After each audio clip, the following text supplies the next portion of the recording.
오늘 본문의 35장 1절에서 21절의 말씀에는 레위인에게 준 성읍에 대한 말씀과 더불어서 도피성에 대한 말씀을 하고 있습니다.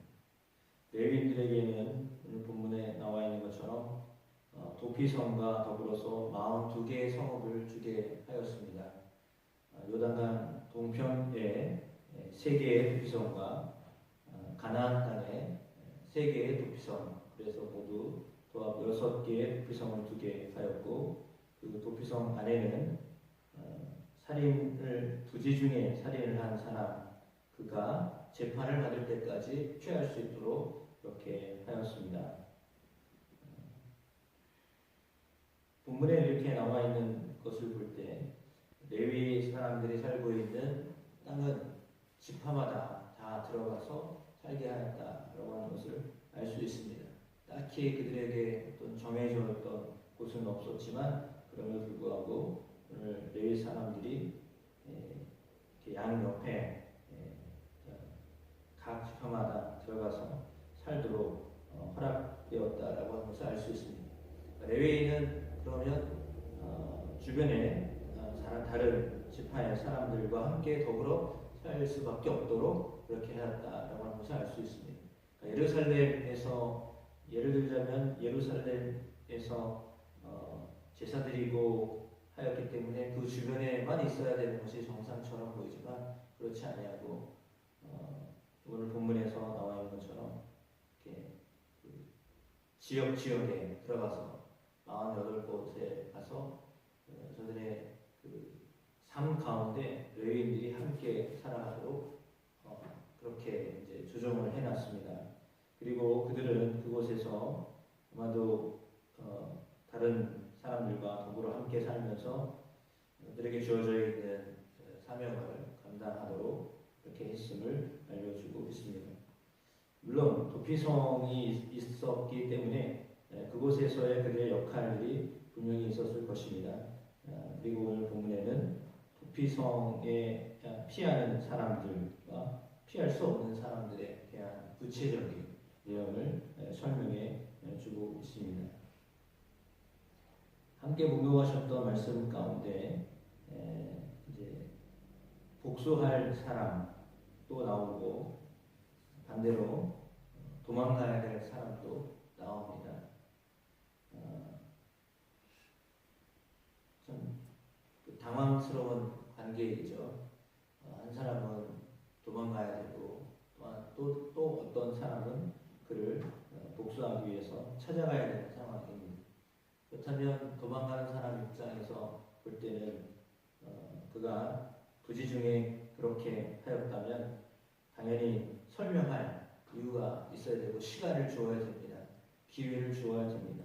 그렇기 때문에 피할 수 있는 성을 준비하라 라고 하였는데, 또 피할 만한 성을 준비하라고 하였던 것을 보면 이런 사건들이 앞으로 생기거나 아니면 지금 많이 있었다라고 하는 것을 알 수 있습니다. 그러니까 살인이라고 하는 것은 보통은 그냥 다 죽어야 된다라고 하는 것으로 이해가 되죠.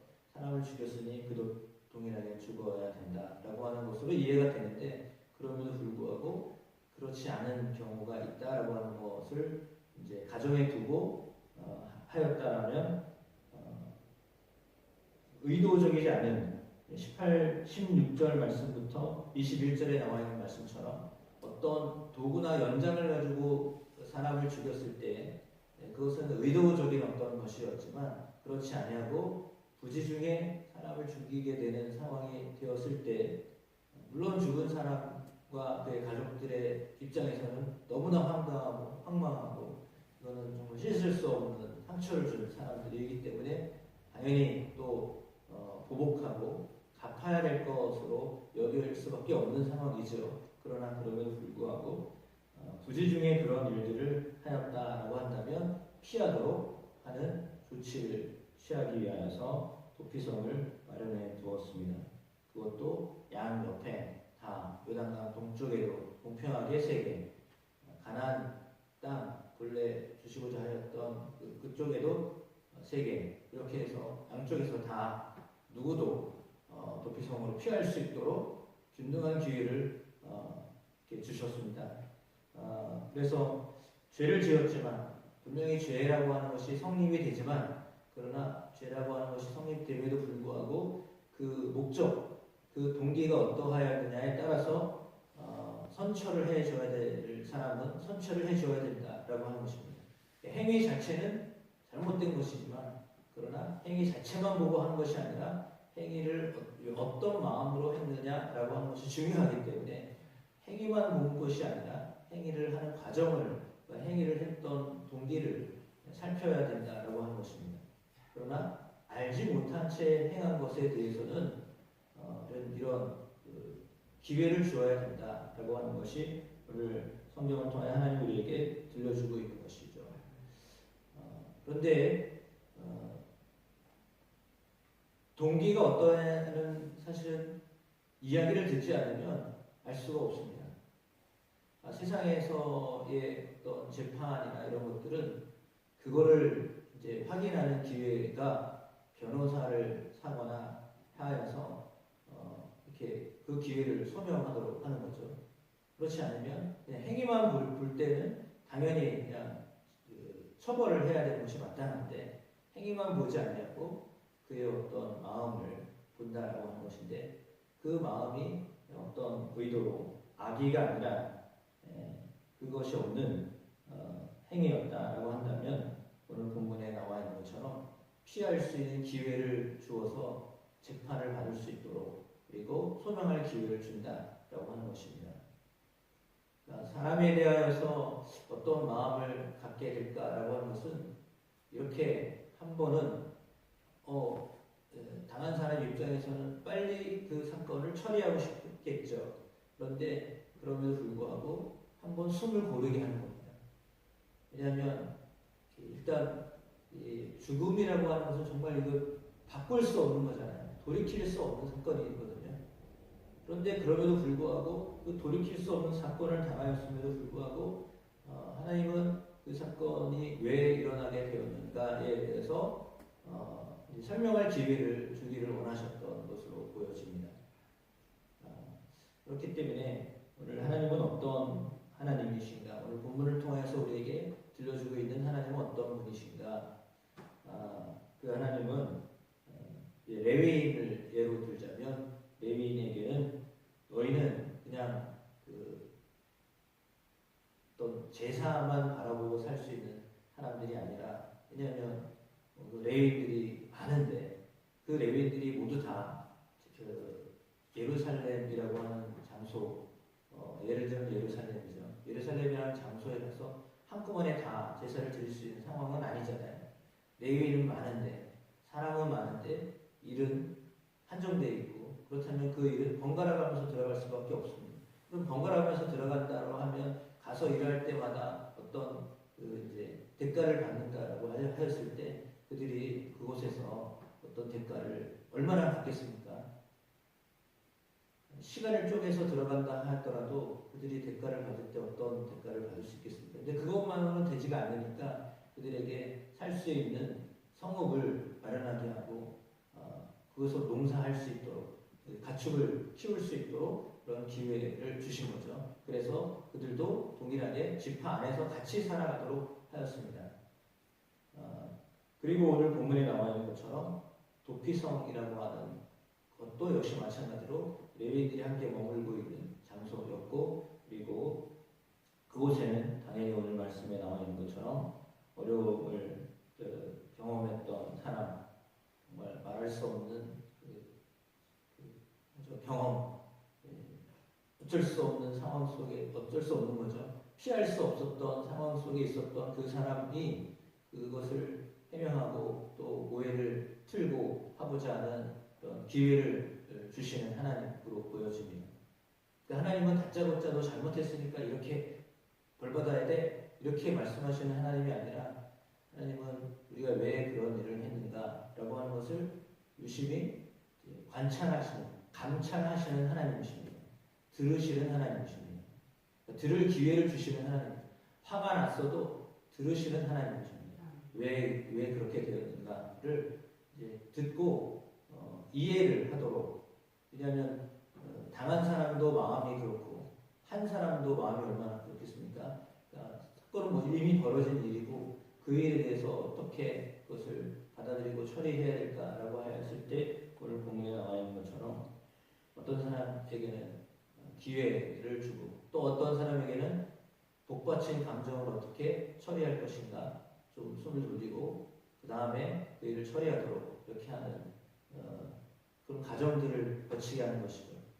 그러니까 때로는 화가 나는 일이 생기고 이해되지 않는 일을 당하였기 때문에 황망한 일들이 있을 수도 있는데 그럼에도 불구하고 왜 그런 일들이 벌어졌을까라고 하는 것을 좀 생각할 수 있도록 하는 것이 하나님의 마음인 것 같습니다. 그러니까 사람의 마음은 금방 뭔가를 빨리 해결하고 싶은 마음이 있을 텐데 그렇지 않냐고 하나님의 마음은 좀 뜸이 드는 것처럼 보이고 그렇죠. 그러나 그럼에도 불구하고 해결해야 될 부분들 왜냐하면 그 안에 쌓였던 어떤 감정이나 또 이런 부분들이 풀려야 하기 때문에 예를 들자면 뭐 누가 옆이라는 말을 썼는데 엉뚱한 사람이 죽이지는 않거든요. 물론 요즘에는 그러기도 합니다. 근데 그 사람이 저 멀리서 막 이번에 후보로 나왔던 이재명 대통령 후보처럼 누가 뭐 사격하려고 그런 일은 안 하거든요. 보통 그렇게 하는 사람도 왜 그렇게 하나요?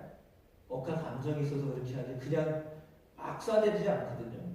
그럼 왜 그런 관계들이 있다라고 하는 것을 알고 그래야 되는데 그걸 이제 그런 거 생각하지 않고 일단 뭐 한 사람이나 당한 사람 입장에서는 이거 빨리 해결해야 되는 거죠. 자기가 왜 그런 일을 당했는지는 생각을 안 하는 거죠. 예를 들면 그런 거잖아요. 그러니까 왜 이런 일이 벌어졌는가를 생각 안 하고 당하는 것만 생각하는 거죠. 그럼 나도 빨리 갚아야 되는 거잖아요. 근데 그렇게 되면 사실은 관계는 어떻게 되죠? 절대로 안 풀립니다. 하나님이 원하시는 건 그게 아니거든요. 너희 안에 서로 사랑하기를 원하시는 것이 하나님이 원하시는 건데 그것이 아니라 원수지간으로 누군가를 죽였다라고 하는 것은 원수라는 거 아닙니까? 그 원수지간으로 옆에 있는 사람이 원수지간이 됐는데 그 원수지간으로 살아가는 것을 하나님이 기뻐하실 리도 없고 그런 거잖아요. 그러니까 하나님은 그런 관계로 유지되며 살아가는 것을 원하지 않으시는 거예요. 그러니까 해명할 것이 있으면 해명하게 하고 또 참고 기다려줘야 될 것이 있으면 참고 기다려야 되는 거고 그것을 지금 하나님이 도피성이라고 하는 것을 통해서 우리에게 말씀하고 있는 겁니다. 물론 도피성이라고 하는 것 자체는 신약의 예수님을 의미하기도 합니다. 주께로 피하면 물론 아주 잘못을 했는데 그냥 난 잘못했지? 근데 미안하지만 나 예수 믿거든? 다 용서받았어. 그렇게 얄팍하게 그렇게 살라고 하는 것은 아닙니다. 분명히 잘못한 것은 잘못한 것이다라고 하는 고백을 해야 되는 거죠. 당연한 것입니다.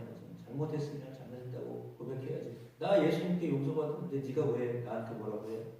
그거는 자세가 잘못된 거죠. 잘못했으면 잘못했다고 고백할 수 있어야 되는 거고 용서를 받아야 되는 거고 그래야 그것이 풀리는 거지. 내가 됐으니까 상대방은 뭐 어쨌든 저쨌든 상관없다. 이거는 맞지 않는 얘기죠.